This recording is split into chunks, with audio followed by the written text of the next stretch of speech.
Fly halves for the Lions series in South Africa. Warren Gatland's choices only days away.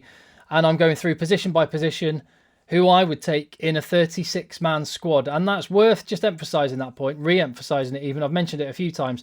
36-man squad is what Warren Gatland has said. I wouldn't be surprised if come Thursday, Warren Gatland just goes, I've made it 38, because some of the calls are so tight to make. Thank you very much for watching. Check out the other videos that are in the feed already. Hit subscribe and you'll get a little notification of new videos when they drop. So fly half. Contenders. 2 from each nation is how I've gone with this. George Ford and Owen Farrell for England. Johnny Sexton. And I went with Billy Burns for Ireland. He did start that first game. Ross Byrne appeared on the bench a couple of times. As soon as Johnny Sexton was back, he was the clear number 1. Billy Burns was on the bench a couple of times. Ross Byrne was on the bench a couple of times. But purely because Billy Burns started that first game, I put him in ahead of Ross Byrne. For Scotland, Adam Hastings, who backs up Finn Russell, and Callum Sheedy, who backs up Dan Biggar. And straight off the bat, I couldn't justify keeping any of the backups in the selection deliberation. Not because they're not excellent players. They very much are. All fairly young as well. However, Callum Sheedy, Adam Hastings, Billy Burns, gone. And we've got 5 players there of immense international experience, of supreme talent. And we're going to get down to 3 with these. I wonder which way you'll go. Make sure you leave your comments. Tell me what you think of mine. I think there are some standout selections, to be honest. I think this is one of the areas where Warren Gatland, obviously he would want everybody available to him. But when there's the odd 50-50 call, having an injury which kind of forces your hand a little bit and makes it not feel quite so much like you're letting someone very, very good down, that might be the case for Johnny Sexton, who did not appear for Leinster at the weekend. It said, there was an article I read which said Johnny Sexton is a million miles away from playing for Leinster again. The worst possible time to have an injury. He got back in form during the Six Nations. He wasn't looking good initially, but then had a strong last couple of games and would have very much been in contention for going. But his injury, I think, means he misses out. So one has to go from these 4 that remain.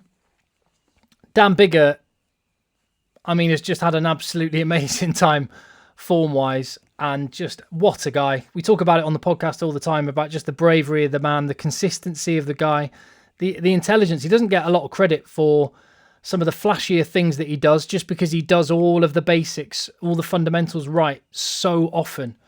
And so Dan Biggar definitely goes.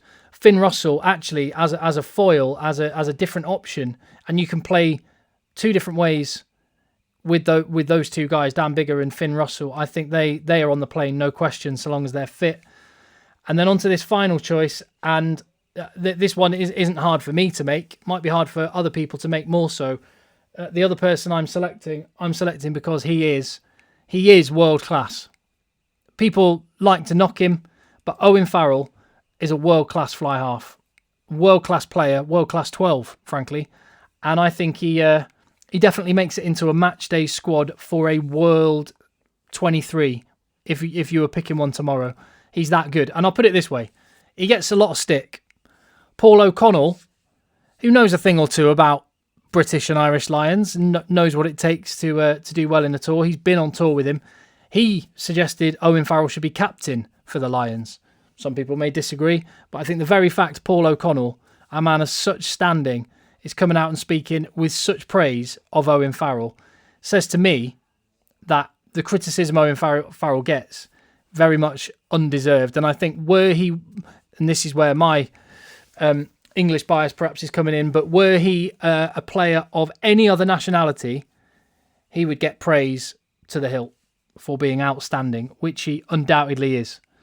And a tenacious leader, tenacious character player, and he does have leadership quality as well. George Ford, I think, is brilliant.